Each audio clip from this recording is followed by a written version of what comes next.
Assalamu alaikum dear students. How are you all? My name is Anam Rabani and I am your teacher of social studies for grade 5. बच्चों हम पढ़ रहे थे chapter number 9 about economics और आज हम बात करेंगे about the role of State Bank of Pakistan. So let's study. तो बच्चों हमारी जो फेडरल गवर्नमेंट है यानी कि हमारी जो वफाकी हुकूमत है वो रिस्पॉन्सिबल होती है for the well being of its citizens यानी कि इकोनॉमिक वेल बीइंग, हमारी जो माशी हालत है कंट्री की उसको कंट्रोल करने में हमारी वफाकी हुकूमत का बहुत ही अहम किरदार होता है. और इस काम के लिए हमारी फेडरल गवर्नमेंट हेल्प लेती है स्टेट बैंक की. इसलिए आज हम बात करेंगे स्टेट बैंक की कि उसके क्या रोल होते हैं और क्या फंक्शंस होते हैं. Established on July 1, 1948. तो स्टेट बैंक बनाया कब गया, कब एस्टैब्लिश हुआ? On July 1, 1948. 1947 में बना था पाकिस्तान, तो 1948 में एस्टैब्लिश किया गया State Bank. First job was to develop a thorough banking system for the new country and help set up an economy.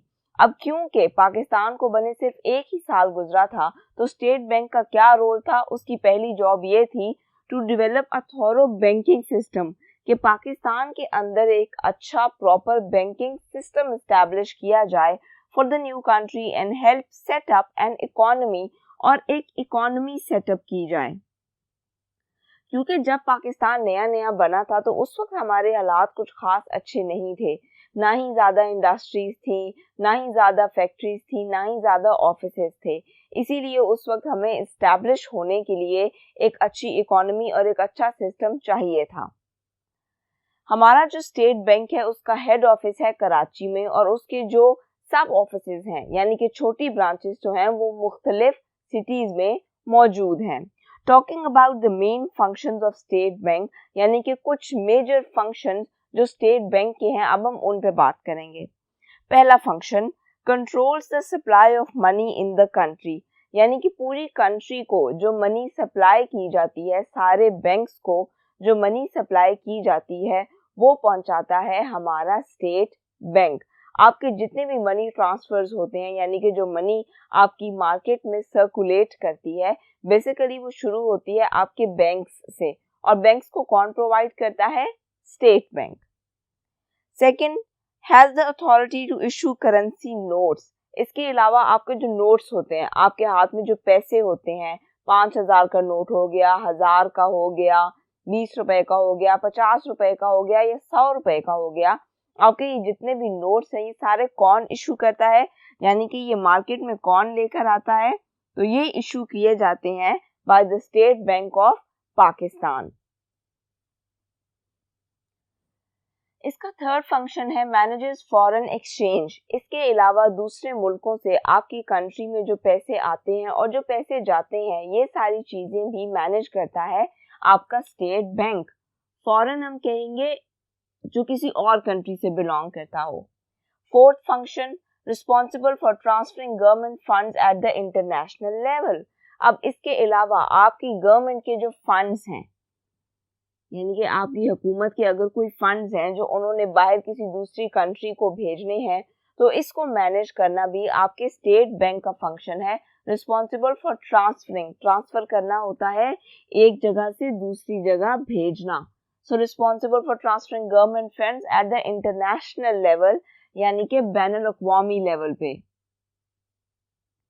तो आपकी गवर्नमेंट ने अगर कोई फंड्स भेजने हैं बैनुल अक़वामी लेवल पे या बैनुल अक़वामी सतह पर, तो ये भी फंक्शन होता है स्टेट बैंक का कि वो इस चीज का ख्याल रखे कि वो फंड्स जिस जगह पहुंचने थे उस जगह सेफली पहुंच जाएं. फिर इसके बाद function 5, responsible for developing banking systems in the country. इसके अलावा स्टेट बैंक का क्या काम है? Responsible for developing banking systems, के जितने भी मुख्तलिफ शहर हैं उन सब में बैंकिंग सिस्टम्स डेवलप किए जाएं यानी कि बनाए जाएं. जगह जगह डिफरेंट बैंक्स की ब्रांचेस खोली जाएं लोगों की आसानी के लिए. Then function number 6, provides training facilities for bankers. इसके अलावा जो स्टेट बैंक है वो ट्रेनिंग फैसिलिटीज भी देता है. जैसे अगर आपने डॉक्टर बनना है या आपने नर्स बनना है या आपने किसी भी प्रोफेशन को ज्वाइन करना है तो उसके लिए आपको ट्रेनिंग रिक्वायर्ड होती है। आप पहले सीखते हो कि आपने जो काम करना है वो आपने कैसे करना है, ठीक है, ये सीखना ज़रूरी होता है। बिल्कुल इसी तरह जो स्टेट बैंक है वो हमारे मुख्तलिफ बैंकर्स को, यानी कि जो लोग बैंक्स में काम करते हैं, उनको ट्रेनिंग फैसिलिटीज़ भी प्रोवाइड करता है, यानी कि उनको कुछ ट्रेनिंग सेशंस दिए जाते हैं और ये सिखाया जाता है कि आपने बैंकिंग किस तरह करनी है। जैसे आजकल होता है कि टीचर्स ट्रेनिंग सेशंस भी लगाए जाते हैं, टीचर्स को नए नए तरीके बताए जाते हैं पढ़ाने के। इसके अलावा वो अपने वर्किंग एनवायरनमेंट में किस तरह एडजस्ट कर सकते हैं, ये चीज़ें भी सिखाई जाती हैं। बिल्कुल इसी तरह हमारा जो स्टेट बैंक है वो मुख्तलिफ बैंकर्स को भी ये सिखाता है कि वो बैंक्स में किस तरह काम करें, कौन कौन सी नई टेक्नोलॉजीज आ रही हैं, कौन कौन से नए तरीके मार्केट में आ रहे हैं, न्यू आइडियाज शेयर किए जाते हैं, ये सब कुछ किया जाता है ट्रेनिंग सेशंस में। तो हमारा जो स्टेट बैंक है वो ये ट्रेनिंग सेशंस प्रोवाइड करता है हमारे बैंकर्स को। Then function 7 responsible for payment of salaries and pensions to government employees।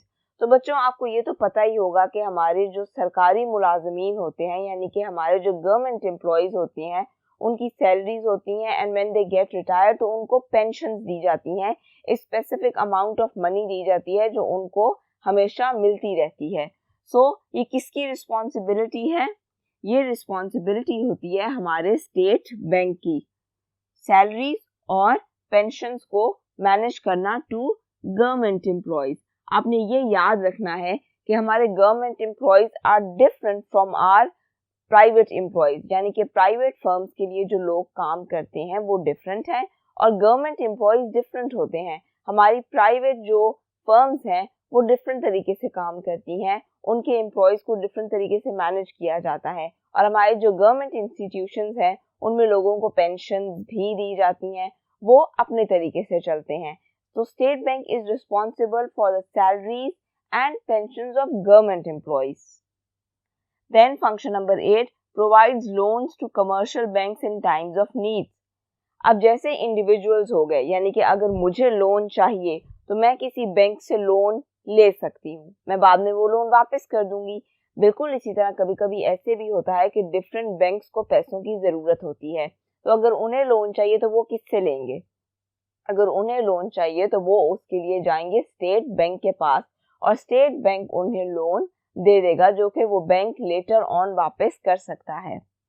Then function 9 maintains relations with international financial institutions like the World Bank। इसके अलावा अगर एक बॉडी है जो कि मेजर बॉडी है, यानी कि आप कह लो वर्ल्ड बैंक, जो पूरी दुनिया के बैंकिंग सिस्टम को देखता है, तो स्टेट बैंक उससे एक छोटी बॉडी है, उसका एक छोटा पार्ट है। तो हमारा जो स्टेट बैंक है वो वर्ल्ड बैंक के साथ भी हमारे रिलेशंस को मेंटेन करता है, maintains relations with international financial institutions. इसके अलावा मुख्तलिफ फाइनेंशियल इंस्टीट्यूशंस, यानी कि जितने भी और ऐसे इंस्टीट्यूशंस हैं जैसे कि वर्ल्ड बैंक हो गया या कोई और फाइनेंशियल इंस्टीट्यूशन, उसके साथ भी हमारा जो स्टेट बैंक है वो अपने रिलेशंस को मेंटेन करता है, क्योंकि हमें इन इंस्टीट्यूशन से काम पड़ सकता है, हमें इनसे लोन लेना पड़ सकता है और हमें इनसे फाइनेंशियल एड की ज़रूरत पड़ सकती है। इसलिए हमारा इन इंस्टीट्यूशंस के साथ अच्छे रिलेशंस मेंटेन रखना ज़रूरी है और ये अच्छे रिलेशंस मेंटेन करता है हमारा State Bank. Then handles Pakistan's economic and financial structure which is essential for further economic development। Economic development किसको कहेंगे? यानी कि हमारी जो माशी डेवलपमेंट है, माशी खुशहाली है, तरक्की है, उसको हम कहेंगे इकोनॉमिक डेवलपमेंट। अब हमारी इकोनॉमिक डेवलपमेंट के लिए ज़रूरी है कि हमारा स्टेट बैंक प्रॉपर तरीके से काम करे। So it handles Pakistan economic and financial, यानी कि हमारी जो माशी सूरत हाल है उसको कंट्रोल करता है हमारा स्टेट बैंक, और ये ज़रूरी है हमारी इकोनॉमिक डेवलपमेंट के लिए, यानी कि हमारी माशी तरक्की और हमारी माशी खुशहाली के लिए। तो ये तमाम फंक्शंस थे हमारे स्टेट बैंक के। आप सिर्फ नाम से ही समझ सकते हो, स्टेट हम कहते हैं किसी कंट्री को, तो स्टेट बैंक यानी कि किसी कंट्री का जो मेन बैंक होता है। So Pakistan state bank plays all of these functions. तो यहाँ पे हमारा ये लेक्चर ख़त्म होता है। बाकी का चैप्टर हम कमिंग लेक्चर्स में पढ़ेंगे। आपने इन फंक्शंस को अच्छे से पढ़ना है और समझना है। अपना और अपनी फैमिली का बहुत सा ख्याल रखिएगा। अल्लाह हाफिज़।